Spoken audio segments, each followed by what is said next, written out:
The Monkees were the original boy band, a creation just to make a TV show and to sell a few albums to cash in on the success of bands like the Rolling Stones and the Beatles. It's rumored that Charles Manson auditioned for the show, but that's just an urban legend.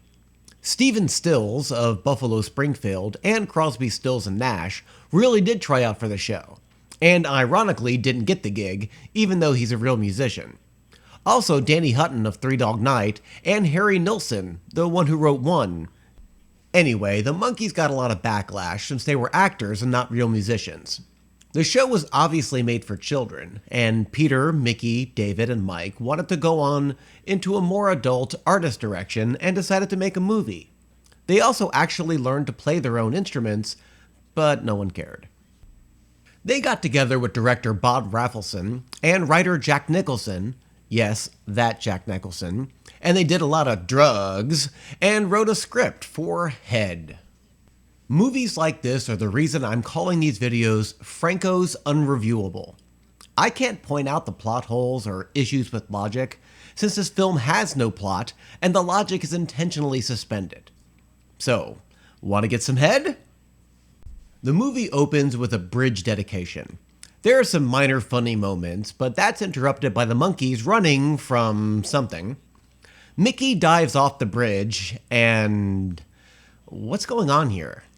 This song is great. I'd say one of the best tunes of the group.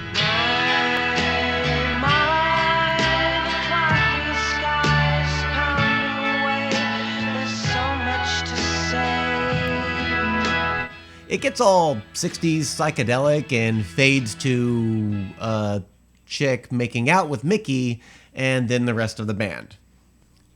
She leaves, and this leads to a montage of the rest of the movie. Really, the whole movie is shown here in about a minute, with the Monkees saying, basically, that no one takes them seriously and that there's really no reason to listen to them. But they're gonna say something anyway, and since you're here, you might as well listen. You know what? Good point. Sure, they're a silly pop culture creation, but at least give them a chance, and then poop on their effort. Well, the montage ends with the famous shot of the execution of, Nguyen Van Lem? That's the closest I can get to pronouncing Vietnamese. Then there's a brief anti-war reference that goes into a foxhole scene from World War II. Peter is sent to get ammunition and runs into a football player. This guy was famous back then, or so I've read. This transitions to concert footage and another pretty good song.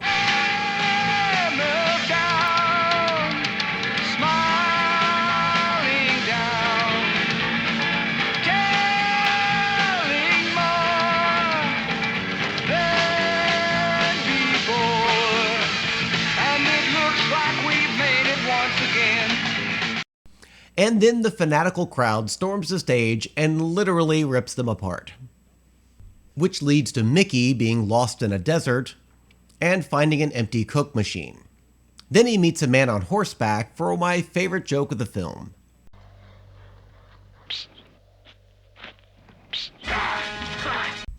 This Arab character is played by William Baghdad. That is how I like my irony. Then the Italian army surrenders to Mickey, and the screen fades to belly dancers and another pretty good song. Yes, I can. Thank you for asking. Then we're shown a very fake cowboy scene. Intentionally fake. And Mickey literally breaks the fourth wall. They walk through a few sets and end up in a diner that features some pretty funny lines. What about the food? Have it cleaned and burned. Come on, Pete. Which somehow leads to a boxing match between Davy Jones and Sonny Liston. This match is fixed, and this upsets Mickey, who enters the ring and beats up everyone. This fades to Peter, who beats up the diner waitress, but it's revealed to only be a movie. But Peter is still not comfortable about being seen hitting a woman. We get some swinging camera shots of the crew where we briefly see Jack Nicholson and even Dennis Hopper in the background. This leads to another song, which is also good. And I'll say now, it's a shame this movie bombed, since these are some of the best Monkees tracks. Give up your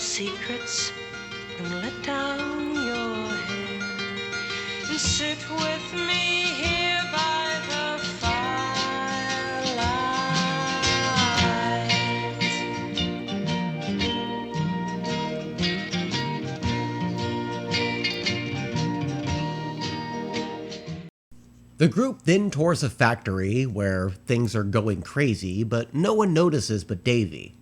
It also has this quote, which I love. Pleasure, the inevitable byproduct of our civilization.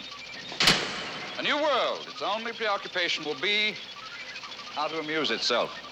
The tragedy of your times, my young friends, is that you may get exactly what you want. Step lively, gentlemen.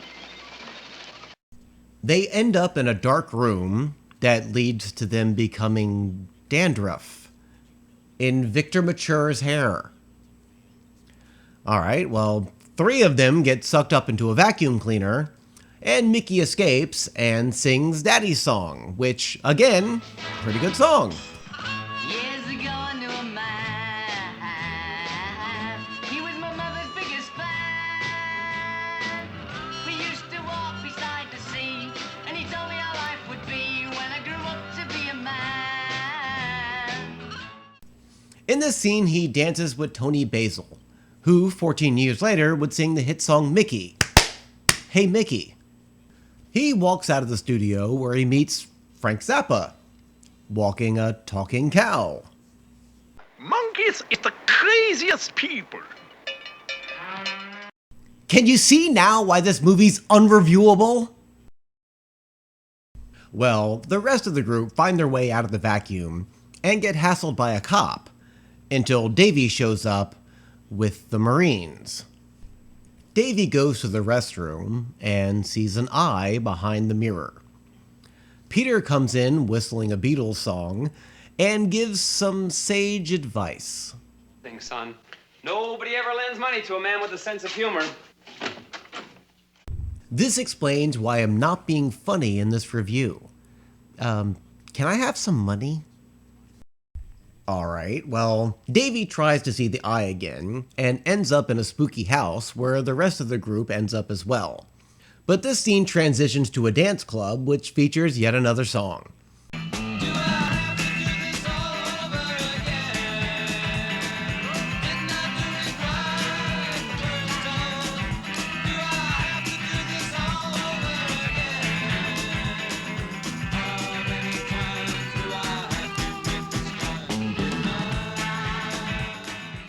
And a lot of dancing and 60s effects. Really, does anything look more 1960s than this type of film effect? They laugh at a crippled guy who turns into some kind of Western character. Then the film cuts to a news interview of people that complain about people laughing at them. I do believe it's wrong, definitely. Standing around and laughing at someone, infringing on people's rights. Up and giggle at you. That's a violation of your civil rights. The group is shown in jail, where they listen to a guru in a steam room. Peter gets lost in the steam and ends up back on the Hollywood backlot. Mike and Mickey stare at a woman threatening to jump off a building, and Peter goes to a restroom where Davy is still freaking out about the eye behind the mirror. Wait a second, is this continuity?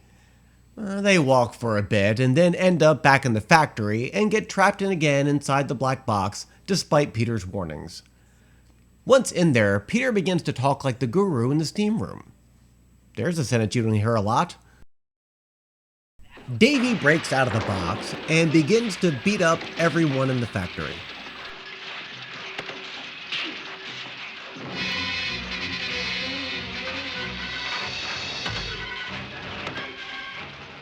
They end up back on the Wild West set, and Davy continues to kick ass. They're confronted by a large armed gang, and somehow kill them with a cannon. And a giant Victor Mature looms over them. Alright. The group ends up back in the box again. The box is dropped in the desert, and they're surrounded by all the characters from the earlier scenes. Giant Victor Mature hits them with the golf club back to the backlot. Some seemingly random movie clips are shown, then it turns into a silent movie for a minute. They end up back in the desert where giant Victor Mature is trying to step on them. They get kicked from the buggy to get chased by the random characters from earlier, to the bridge from the beginning. They dive off into the water and are shown in a water tank, with Victor Mature dressed as Sherlock Holmes And that's the end. What the shit was that? How can someone review a movie like this? It may seem like I left out transition scenes, but there aren't any. Things just happen in this movie. However, I think I get it. The movie was about the frustration of being the Monkees. They took a job to act and sing a few tunes, and were maligned for it. They didn't have any real control over their image or direction. Hell, Mike Nesmith's name in the show originally was Wool Hat. They co-wrote the movie and weren't even given official credit. As a film, it's disjointed and plotless, but it's interesting and funny, and the music's good too. If you're a fan of the Monkees, or weird movies in general, I say check it out. Anyway, this is Franco's Unreviewable.